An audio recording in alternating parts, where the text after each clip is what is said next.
bug with their point guards. This is where you have Odyssey Sims coming in. Kelsey Mitchell making a great heads-up play here, but Odyssey Sims has done a great job early on coming in, figuring. Right alongside her, Aaliyah Boston dominated the paint, posting a double-double that gave Indiana the balance they needed. Her rebounding and interior defense stopped second-chance opportunities and bought space for Mitchell's scoring runs to matter. Boston backs down Hartley. Aaliyah Boston, excellent post position. Picks up the dribble. Shot clock winding down to 7. Mabry, lob pass. Charles catches. No foul call. That's a huge no call. Looks for cutters. Charles the defense. Back on to Boston. Tina Charles. Backdoor Mitchell pouncing in the paint for 2. 30 points for Mitchell. That's the 4th on Charles. Can't get caught ball watching right there. Great recognition by Boston as Mitchell makes that backdoor cut. As the second half played out, the crowd's energy rose with each possession. Loose balls started bouncing Indiana's way. Defensive sets looked sharper, and suddenly, the scoreboard inched closer. By the fourth quarter, the team that had looked dead in the water was running on adrenaline and precision. When the horn sounded on a 99-93 win, Indiana had not only erased a 21-point hole, but set the mark for the largest comeback in franchise history. Shot clock down to 6 for the Fever. Turner, up fade. Turner kicks it. Hole three-pointer. Bottom! Indiana's just... The victory framed one side of the story, but off the court, Hartley became the focal point for an entirely different reason. After the viral clip of her smirk circulated, she appeared to make her social media accounts private, and in some cases they were deleted altogether. That move fueled speculation. Is she about to quit? Is something big happening to her soon? Rumors have circulated of a pending investigation and suspension for her streak of dirty plays. Bria Hartley has privated all her social media accounts. Now, this is coming off news breaking about Sophie Cunningham being out for the season. Now, we know there has been people kind of investigating this whole situation with Bria Hartley. And y'all know what I like to say is looking real spooky for Bria Hartley right now. And while Hartley pulled back from the spotlight, Sophie was preparing to do the opposite. Injured or not, she wasn't about to let the moment pass without making her voice heard. Sophie's reaction in the days after the injury showed just how determined she was to control the narrative. She didn't retreat from the spotlight or leave others to speak on her behalf. Instead, she put her own voice at the center of the conversation. That choice set her apart from most players in her position, because rather than staying quiet throughout recovery, she spoke directly to the controversy and made it clear she wanted her perspective represented.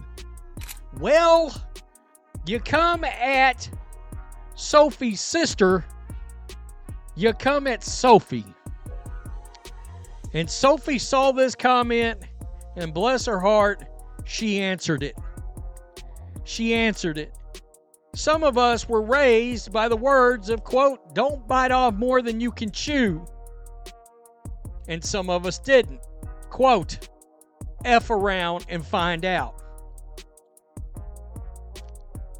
F around and find out. Kiss. God bless this woman. Yeah, seriously. She's great. Her first move was short, but commanding. She went online and posted F around and find out. It was blunt, but it resonated. The message wasn't random, nor was it aimed at Bria Hartley specifically. It was directed at critics, at those dismissing her toughness, and at people who questioned whether Indiana would hold together without her on the court. Fans picked up on it immediately, circulating it across WNBA discussions until it became one of the most talked about posts of the week. More than anything, it came across as a defiant response, a way of telling people that despite her injury, neither she nor her team was going to be disrespected or written off. But that's hilarious. That this hater out there, and there's a lot of them right now. I said yesterday they're mad because Sophie's being called a superstar and this and that and the other. Yeah, Sophie's got more pull than your Asia Wilson. I mean, Asia's on this monumental run. I literally wouldn't have known that if I hadn't stumbled across somebody that said, well, the WNBA is making Asia Wilson's late season MVP push.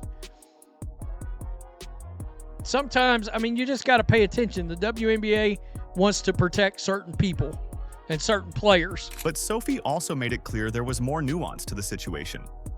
On her podcast, she surprised some fans by explicitly defending Hartley. She said straight out that she didn't think Bria meant to injure her, adding that the two were friends, super cool, and that she had nothing but love for her. For those who had only seen the viral clip of Hartley smirking, Sophie's words complicated the outrage. At the same time, her FAFO post was aimed less at her opponent and more at the conversation swirling around her family and her toughness.